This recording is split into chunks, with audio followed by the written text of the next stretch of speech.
As-tu déjà remarqué qu'il existe une voix à l'intérieur de ton esprit qui parle sans cesse? Elle commente, juge, compare, critique, félicite, invente des histoires, imagine des futurs, raconte des passés. Tu l'appelles « moi ». Tu crois qu'elle est toi. Mais Rumi disait, la voix qui parle en toi n'est pas toi. Tu es celui qui écoute, et c'est ici que la vérité commence à fendre la coquille de ta réalité.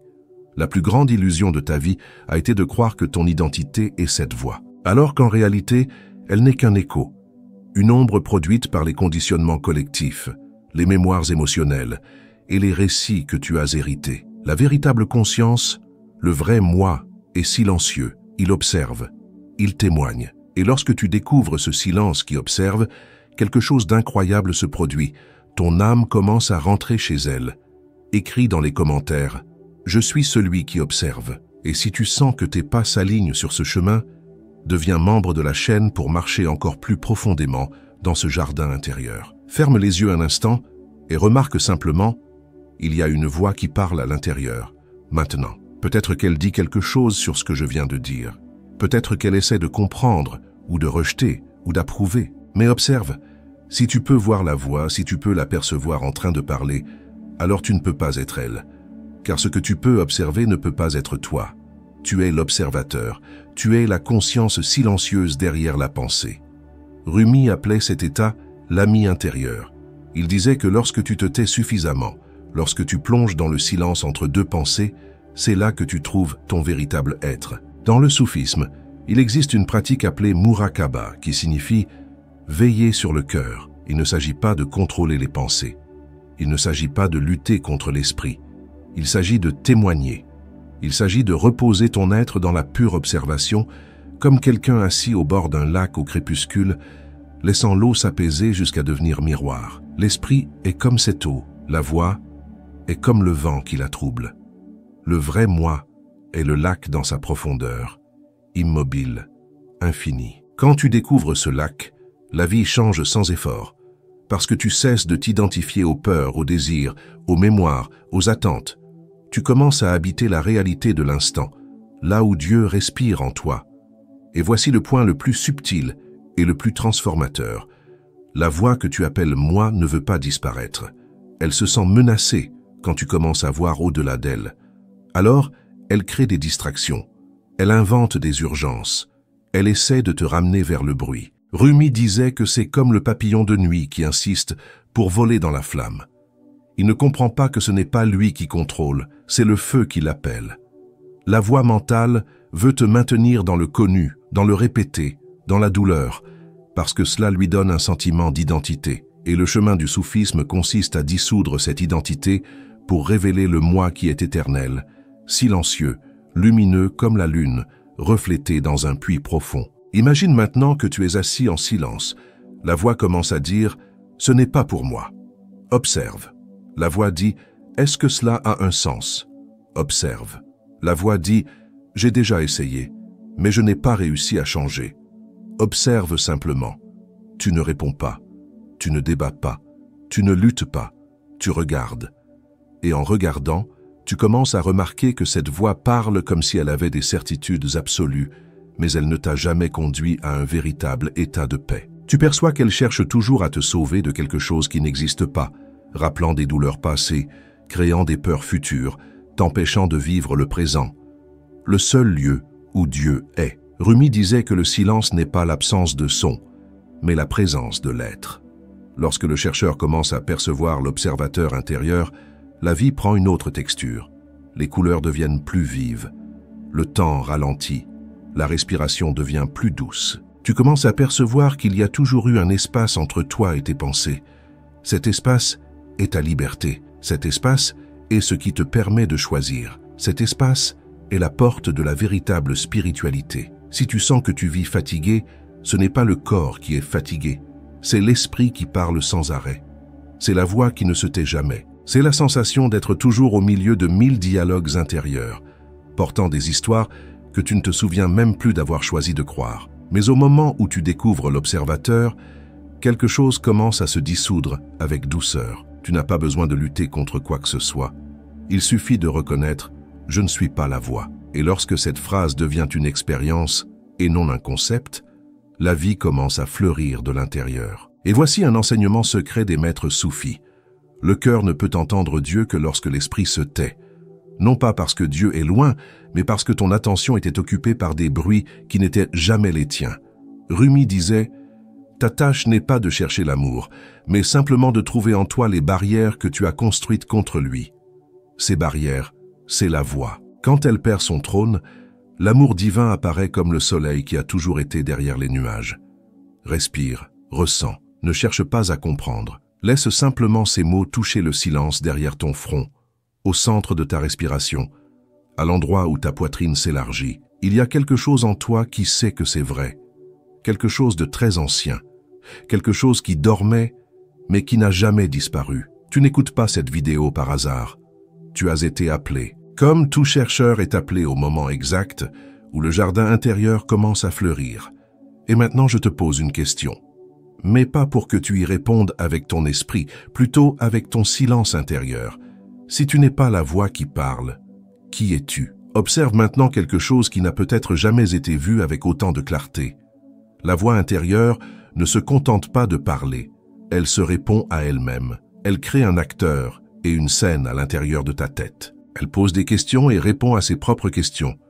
Elle invente des conversations qui n'ont jamais eu lieu. Elle revit d'anciennes scènes comme si elles se produisaient maintenant. Et toi, sans t'en rendre compte, tu t'y engages comme si c'était réel. Mais au moment où tu remarques qu'il existe un spectateur derrière tout cela, quelque chose commence à changer. Tu commences à voir que la pensée n'est pas le maître, c'est un visiteur. Et ce visiteur n'aurait jamais dû recevoir les clés de la maison. Rumi disait que lorsque tu reviens au lieu de l'observateur, le monde intérieur se révèle comme un vaste ciel où les nuages vont et viennent, mais où le ciel lui-même ne change jamais. Tu n'es pas les nuages, tu es le ciel. Le secret maintenant est d'apprendre à ressentir l'observateur, et non seulement à penser à lui. Penser, c'est encore la voix.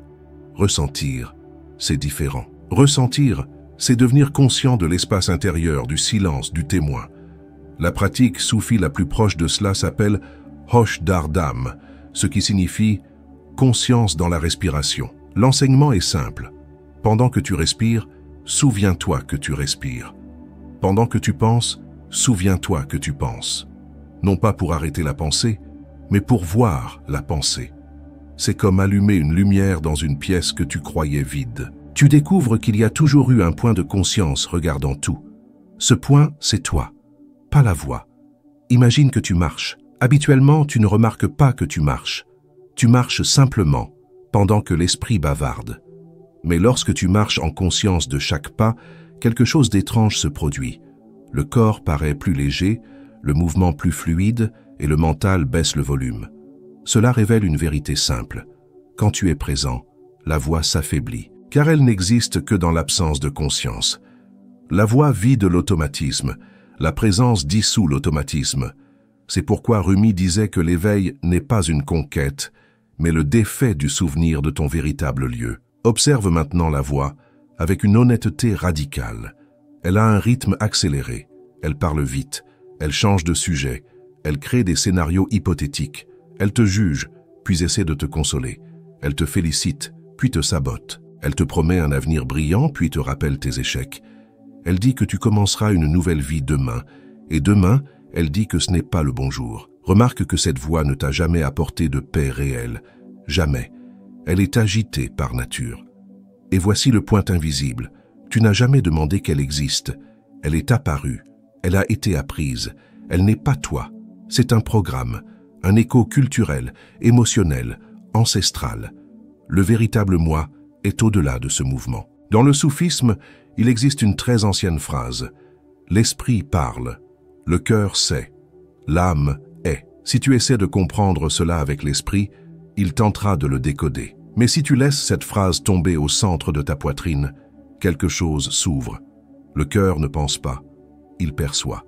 Il reconnaît la vérité avant que l'esprit ne tente de l'expliquer. L'âme n'a pas besoin de justifier son existence. Elle est simplement. Rumi disait que le cœur est le pont entre l'humain et le divin. Le cœur est l'endroit où l'observateur se révèle, non pas dans la pensée, mais dans le ressenti silencieux. Lorsque tu commences à vivre depuis l'observateur, quelque chose se produit qui peut te surprendre. La vie extérieure ne change pas immédiatement, mais ta relation avec la vie change complètement. Tu traverses les situations sans te perdre en elles. Les émotions apparaissent, mais passent comme des vagues. Les réactions, autrefois automatiques, se dissolvent. Tu commences à choisir. Et ce choix est la véritable liberté. Ce n'est pas contrôler l'esprit. C'est se souvenir de qui est le centre qui perçoit l'esprit. C'est un retour à la maison, non physique, intérieur. Ferme les yeux maintenant et remarque la respiration qui entre et sort. Ne cherche pas à respirer de la bonne manière. Observe simplement. Maintenant, remarque la voix essayant de commenter l'expérience. Observe aussi cela, puis va au-delà. Qui observe tout cela? Ne réponds pas avec des mots. Ressens. Ce point silencieux est comme une lumière douce. Il ne force rien. Il est simplement. Cette présence est ce que tu as cherché toute ta vie. Rumi appelait cela la rose secrète. Non pas parce qu'elle est cachée, mais parce que tu ne l'aperçois que lorsque tu cesses de chercher là où elle n'a jamais été. Remarque maintenant quelque chose qui peut tout changer. La voix intérieure n'a pas besoin d'être réduite au silence pour que tu t'éveilles. Tu dois seulement cesser de croire qu'elle est toi. Quand l'identification se rompt, même pour une seconde, un vaste espace intérieur s'ouvre. Cet espace est la paix. Pas la paix comme idée, mais la paix comme réalité vivante, comme le silence profond après un vent fort, comme s'asseoir au bord de la mer au crépuscule et percevoir qu'il y a toujours eu un rythme plus profond guidant tout. Ce rythme, c'est Dieu qui respire en toi. Sur le chemin soufi, ce retour au silence ne se fait ni en courant ni en forçant. Il se fait avec douceur, avec abandon, avec reddition. Non pas reddition à quelqu'un, mais reddition au silence intérieur, reddition au vrai moi. Rumi disait, « La reddition est le parfum de la liberté. La liberté que tu as toujours cherchée était ici, derrière la voix, observant tout, patientant que tu te souviennes. Et maintenant quelque chose commence à se révéler. Plus tu deviens l'observateur, plus tu perçois de petits moments de pureté dans ta vie, une respiration profonde, un regard vers l'horizon, une larme qui tombe sans tristesse, simplement parce que le cœur est vivant. Des moments simples, mais porteurs d'un goût d'éternité. C'est le jardin intérieur qui commence à fleurir, ce n'est pas une fantaisie, c'est une expérience directe. L'âme reconnaît quand elle est rappelée à elle-même, qui observe comment tout converge vers un point. Ce que tu cherches vraiment n'est pas à l'extérieur. Cela n'a jamais été à l'extérieur. Le monde extérieur est mouvement. L'intérieur est le lieu de l'éternel. La voix est mouvement. L'observateur est immuable. Et lorsque tu commences à habiter l'immuable, quelque chose se stabilise en toi. La vie continue à se dérouler, mais désormais, tu es présent. Tu es devenu le centre. Tu es devenu le témoin. Tu es devenu la flamme qui ne s'éteint pas, même lorsque le vent souffle. Maintenant, en silence, laisse cette question trouver sa place en toi. Si tu es celui qui observe la voix, qui est celui qui observe l'observateur? Il existe en toi un point où aucun mot n'atteint, un lieu qui ne pense pas, ne juge pas, ne compare pas, n'explique pas. Ce point est antérieur à l'esprit. Il était présent avant que la moindre pensée n'apparaisse dans ton enfance. Il était présent avant que tu n'apprennes ton nom. Il était présent avant que quelqu'un ne te désigne en disant « toi ». Ce point est ce que Rumi appelait l'amant mystérieux. La voix intérieure est venue plus tard. Elle a été construite. Ce point silencieux, lui, n'a pas été construit. Il est éternel. Si tu essaies de le trouver par l'effort, le mental reprend le contrôle. Mais si tu relâches ton attention, il se révèle de lui-même. C'est la première grande bascule. Cesser de chercher la conscience et commencer à permettre qu'elle soit perçue d'elle-même, comme le soleil, qui n'a pas besoin d'être cherché. Il apparaît simplement lorsque les nuages s'écartent sans résistance. La plupart des gens croient qu'ils doivent comprendre la vérité pour la vivre, mais Rumi disait que la vérité est vécue avant d'être comprise. Quand tu essaies de comprendre, l'esprit commence à commenter. Et le commentaire est précisément ce qui voile l'expérience directe. Ainsi, la clé n'est pas de penser à l'observateur, mais de se tourner vers le silence qui perçoit la pensée avant que la pensée ne nomme ce qui se passe. En faisant cela, tu entres dans un état de lucidité douce, une clarté qui ne demande aucun effort, une conscience qui simplement est. Tout change alors, silencieusement. La voix perd sa position d'autorité en toi, non parce que tu lui as résisté, mais parce que tu as reconnu qu'elle n'a jamais été le centre. Brisons maintenant un schéma intérieur. Tu n'as rien à enseigner à ton esprit. Tu n'as pas à le former, ni à le discipliner, ni à le modeler. L'esprit n'a pas été créé pour être ton maître, mais ton outil. Il est utile pour le calcul, le langage, la communication, l'organisation. Mais il tombe malade lorsque tu le traites comme le centre de ton identité. La souffrance ne vient pas de la pensée elle-même, mais de l'attachement à la pensée comme vérité absolue. Quand tu vois que la pensée n'est qu'un mouvement, une vague surgissant et disparaissant dans l'océan de la conscience, ta relation avec toutes tes expériences change. Tu n'es plus emporté. Tu observes les vagues apparaître et se dissoudre, sans effort. Les soufis appellent cette perception « soukoun al-batin », la quiétude intérieure. Ce n'est pas une technique, mais une disposition, un changement de posture intérieure. C'est comme si tu cessais de te tenir au cœur de la tempête et que tu commençais à l'observer de loin, non pour fuir la vie, mais pour y être avec clarté. Quand cette clarté s'éveille, tu commences à ressentir quelque chose que tu avais peut-être oublié. Tu n'es pas ici pour survivre, tu es ici pour te souvenir, tu es ici pour t'éveiller du rêve du personnage mental, du récit intérieur qui se répète comme une histoire sans fin. Le soufisme ne veut pas que tu deviennes quelque chose de nouveau. Il veut que tu reviennes à ce que tu as toujours été. Observe maintenant une chose qui se produit naturellement quand cette transformation commence. Le corps se détend, non parce que tout est parfait à l'extérieur, mais parce que ton point de référence intérieur a changé. Avant, tu vivais en réaction à ce que la voix disait. Maintenant, tu vois simplement ce qu'elle dit. Ce simple déplacement est la médecine. Beaucoup cherchent la paix en essayant de réparer la vie extérieure. Mais la paix vient lorsque tu découvres l'endroit intérieur qui n'a jamais été touché par aucune douleur. Cet endroit est vivant maintenant. Il n'a pas besoin d'être créé. Il a seulement besoin d'être retrouvé. Et il se trouve non pas en regardant vers l'extérieur, mais en ramenant l'attention vers l'espace intérieur, avant le mot. Allons plus loin. Tu n'as jamais entendu une pensée avec tes oreilles physiques. Elles n'ont pas de son. Et pourtant, elles semblent parler. Où parle-t-elle? Dans quel espace résonne-t-elle? Si tu fermes les yeux maintenant, tu remarqueras que tout se déroule dans un champ intérieur sans forme. Ce champ est ta véritable dimension. La voix n'est qu'un mouvement à l'intérieur de ce champ. L'esprit est comme un nuage passager dans le ciel intérieur. Et tu es le ciel, pas le nuage. Tu existais avant l'apparition du nuage. Et tu continueras d'exister après que chaque pensée se soit éteinte. Cette vérité n'est pas une philosophie. Elle est évidente lorsque tu vois vraiment. Et vois encore, si la voix n'est pas toi, alors l'image que tu as de toi-même n'est pas toi non plus. Tout le sentiment de qui je suis que tu as construit est une histoire racontée par l'esprit. Mais il existe quelque chose au-delà de l'histoire, quelque chose qui ne peut être décrit, car toute description est déjà pensée. Ce quelque chose, c'est toi, c'est l'être. Dans le soufisme, on appelle cela haq, la réalité. Non pas la réalité extérieure, mais la réalité essentielle. L'essence qui ne change pas. Tu peux tout perdre, cela demeure.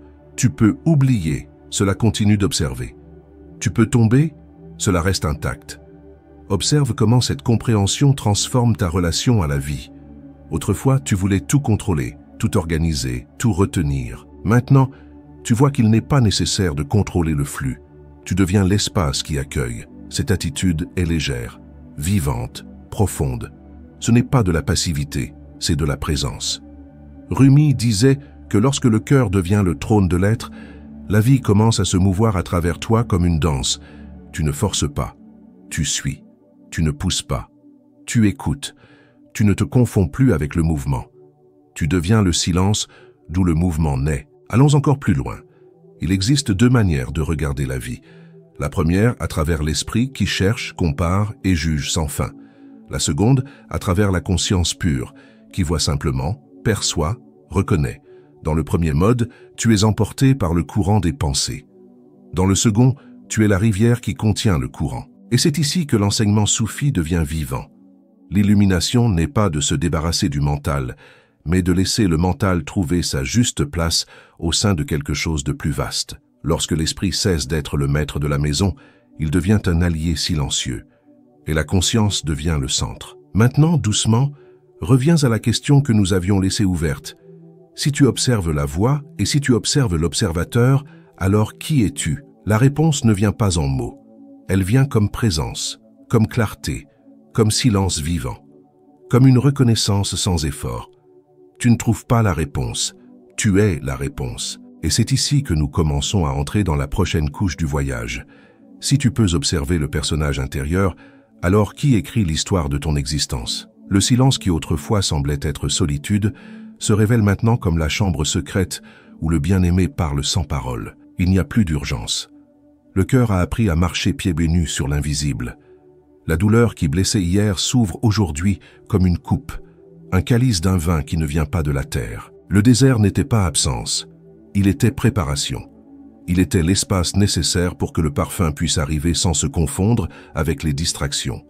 Le bien-aimé a toujours été là, caché derrière le souffle, derrière le regard, derrière tout ce que tu as toujours appelé moi. Maintenant, quelque chose en toi reconnaît, non parce qu'il a compris, mais parce qu'il s'est souvenu. Il existe un portail qui ne s'ouvre que lorsque l'âme cesse de lutter contre son propre appel. Et peut-être est-ce ce qui se passe maintenant. L'abandon n'est pas faiblesse, c'est le retour à la maison. L'oiseau ne apprend pas à voler. Il se souvient simplement qu'il est né avec des ailes. Le cœur n'apprend pas à aimer. Il retire seulement les voiles qui l'empêchèrent de voir qu'il a toujours été amour. Et lorsque le voile tombe, le monde recommence à respirer. Rien ne s'achève ici. C'est seulement un nouveau tour du cercle. Une pétale de plus qui se déploie. Une invitation qui continue de vibrer dans ce qui n'a pas encore été dit, mais qui est déjà ressenti. Et si tu as perçu ce mouvement intérieur silencieux, doux, alors tu sais déjà, le chemin continue. Il continue toujours. Car le bien-aimé n'appelle pas une seule fois. Il appelle de l'intérieur à chaque respiration. Alors, avant que cette flamme silencieuse ne se dissolve dans les distractions du monde, réponds-lui maintenant. Et vois, ce qui s'éveille en toi n'est pas quelque chose de nouveau. C'est quelque chose de primitif, d'éternel, qui a toujours été vivant au centre de ta poitrine. La question est, vas-tu écouter? Si tu désires marcher avec ceux qui entendent le même silence, inscris-toi. Ici, nous ne suivons pas une religion, nous suivons le parfum de l'invisible. Et parfois, le bien-aimé murmure dans l'instant suspendu entre deux respirations. Peut-être est-ce maintenant.